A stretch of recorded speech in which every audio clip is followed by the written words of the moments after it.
তৃতীয় পৰ্যায়ৰ 4টা সমষ্টিতে জয়লাভৰ সম্ভাৱনা বিজেপি মিত্ৰজোঁটৰ। ধুবুৰীত আজমল ৰাজৰ অৱসান ঘটিব বুলি ঘোষণা কৰি এই মন্তব্য অগপ মন্ত্ৰী অতুল বৰাৰ। বিজেপি মিত্ৰজোঁটৰ হৈ অগপ প্ৰাৰ্থী ফণীভূষণ চৌধুৰীয়ে বৰপেটাত জাভেদ ইছলামী ধুবুৰীত প্ৰতিদ্বন্দ্বিতা কৰিছে। ৰাইজে এইবাৰো উন্নয়নৰ পক্ষত থাকি নৰেন্দ্ৰ মোদীক ভোটদান কৰিব বুলি ক'লে মন্ত্ৰীগৰাকীয়ে। ৰাজ্যৰ 14টা লোকসভা সমষ্টিতে মিত্ৰজোঁটে ভাল ফলাফল দেখুৱাব বুলি ক'লে মন্ত্ৰী অতুল বৰাই। আমি আত্মবিশ্বাসী, কাৰণ দেখিলোঁ, খুব ওচৰৰ পৰা দেখিলোঁ, ভালকৈ দেখিলোঁ, নিৰ্বাচনী প্ৰচাৰত যাওঁতে দেখিলোঁ NDA কেওগৰাকী প্ৰাৰ্থীৰ সপক্ষে গুৱাহাটী, বৰপেটা, ধুবুৰী আৰু কোকৰাঝাৰ ৰাইজে ভোটদান কৰিব আৰু জিকিব। সমষ্টিত আমাৰ প্ৰাৰ্থী আছে আৰু দুইটাতে আমাৰ যথেষ্ট ভাল আমি যি অনুভৱ কৰিছোঁ, ৰাইজৰ সঁহাৰি আমি লাভ কৰিছোঁ আৰু এইবাৰ আজমল যুগৰ ধুবুৰীত অৱসান ঘটিব, ইয়াত কোনো সন্দেহ নাই। কান্দি খান্দি কৰিছে, ক'ৰবাত মাইক্ৰফোন দলিয়াই দিছে, মাৰপিটো কৰিছে। এটা কথা আছে নহয়, বিনাশকালে বিপৰীত বুদ্ধি, আৰু এইবিলাক চব হতাশাগ্ৰস্ততাৰ প্ৰতিফলন। কাৰণ তেওঁ নিজে জানে, আনে নাজানিলেও, যে ধুবুৰী জনসাধাৰণৰ কাৰণে একো কৰিব নোৱাৰিলে। ধুবুৰী জনসাধাৰণে ধুবুৰীটো কংগ্ৰেছ মুক্ত কৰিব বিচাৰে আৰু আজমল মুক্ত কৰিব বিচাৰে। বৰপেটাত আমি ভাল মাৰ্জিনত আমি জয়লাভ কৰিম আৰু প্ৰাৰ্থী হিচাপেও সৰ্বজন গ্ৰহণযোগ্য এগৰাকী প্ৰাৰ্থী, নহ'লে 8 বাৰ বঙাইগাঁৱৰ পৰা তেখেতক বিধানসভালৈ নিৰ্বাচিত নকৰে। মই ভাষ্য সলনি কৰা নাই যে 14খন আসনতে ভাল হ'ব বুলি ভাবোঁ, যিটো আমি দেখিছোঁ। ভোট পাব বিৰোধীটো থাকিবই, বিৰোধী দল আছে, ভোট নাপাব এনে কথা নহয়, কিন্তু বিৰোধী দল বুলিলে আমি আপোনালোকে জানেই যে মূল কংগ্ৰেছ, গতিকে উন্নয়নৰ পক্ষে। আনহাতে কোকৰাঝাৰত মিত্ৰজোঁটৰ প্ৰাৰ্থীৰ সপক্ষে ৰাইজে ভোটদান কৰিব বুলি আত্মবিশ্বাসী UPPLৰ সভাপতি প্ৰমোদ বড়ো।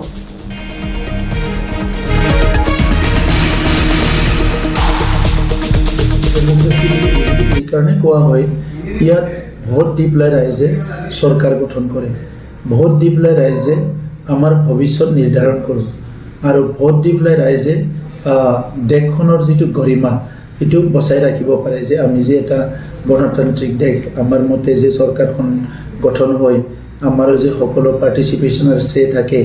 তো সেইকাৰণে ৰাইজক মই অনুৰোধ কৰিম কি আগৰ যিবিলাক বেয়া দিনবিলাক গ'ল, আগত যিবিলাক আমাৰ ভাইলেঞ্চ বা হিংসা, বহুত বেয়া পৰিৱেশ গ'ল, এই যে ভাল দিন আহিছে খন্তেকৰ কাৰণে যোৱা 3টা বছৰত BTR অঞ্চলত আৰু 2014ৰ পৰা মোদী ডাঙৰীয়াৰ নেতৃত্বত ভাৰতবৰ্ষত, এই দিনখিনি আমাৰ কাৰণে সোণালী দিন। এই দিনটো আমি কোনো পাহৰি যাব নালাগে, আৰু এই দিনটো ধৰি ৰাখিবৰ কাৰণে আমাৰ সকলোৰে দায়িত্ব আছে, যে যিসকলে ইতিবাচক চিন্তা কৰে, পজিটিভ চিন্তা কৰে, যি দলে নেকি সমাজৰ কথা, দেশৰ কথা, ৰাজ্যৰ কথা, অঞ্চলৰ কথা চিন্তা কৰে, যি ব্যক্তিয়ে নেকি সমাজৰ কথা চিন্তা কৰে আৰু শান্তি, সম্প্ৰীতি, নিৰাপত্তা, সমন্বয়ৰ কথা চিন্তা কৰে, তেখেত সকলোকে ভোট দিব লাগে। BTR অঞ্চলত শান্তি, সম্প্ৰীতি, ভাল এটা পৰিৱেশ ৰখাটো আমাৰ কমিটমেণ্ট। চাওক, কোকৰাঝাৰ লোকসভাত আজিৰ তাৰিখত চালে মই বতৰ বেয়া, ইয়াৰ কাৰণে অলপ কমিব পাৰে, কিন্তু 70% তলত থাকিব যেন লগা নাই, 80% হৈ যাব পাৰে ঠায়ে ঠায়ে, আৰু maximum vote in favour of ruling আহিব, এইটো মোৰ লাগিছে।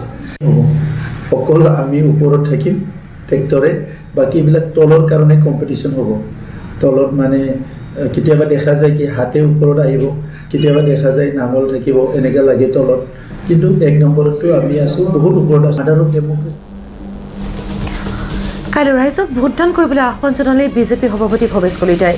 গুৱাহাটী মহানগৰীৰ ভোটদাতা ৰাইজক বিশেষভাৱে এই আহ্বান জনাই ৰাজ্যিক সভাপতিগৰাকীয়ে ক'লে, গুৱাহাটী বিজেপি প্ৰাৰ্থী অনায়াসে জয়ী হ'ব। সন্মানৰ 4টা লোকসভা সমষ্টিৰ ভোটাৰ ৰাইজ, বিশেষকৈ কোকৰাঝাৰ, ধুবুৰী, বৰপেটা আৰু গুৱাহাটী লোকসভা সমষ্টিৰ সন্মানীয় ভোটাৰ ৰাইজক আমি আহ্বান জনাম, ৰাতিপুৱাৰ ভাগৰ পৰা গৈ সকলোৱে 7 বজাৰ পৰা যেন ভোটদান প্ৰক্ৰিয়া অংশগ্ৰহণ লৈ নিজৰ এই মৌলিক অধিকাৰ, এই ভোটাধিকাৰ গণতন্ত্ৰৰ সাব্যস্ত কৰি এখন সুস্থ চৰকাৰ কৰা, লগতে মোদী ডাঙৰীয়াক তৃতীয়বাৰৰ কাৰণে প্ৰধানমন্ত্ৰী পদত অধিষ্ঠিত কৰাৰ নিমিত্তে মিত্ৰ গোষ্ঠীৰ সপক্ষে ভোটদান কৰিব। বৃথা চেষ্টা, এই চেষ্টাৰ কোনো ফল নাপায়, কাৰণ জনতা মোদীজীৰ লগত আছে, গুৱাহাটীবাসী ৰাইজ সন্মানীয় মুখ্যমন্ত্ৰী মহোদয়ৰ সৈতে আছে।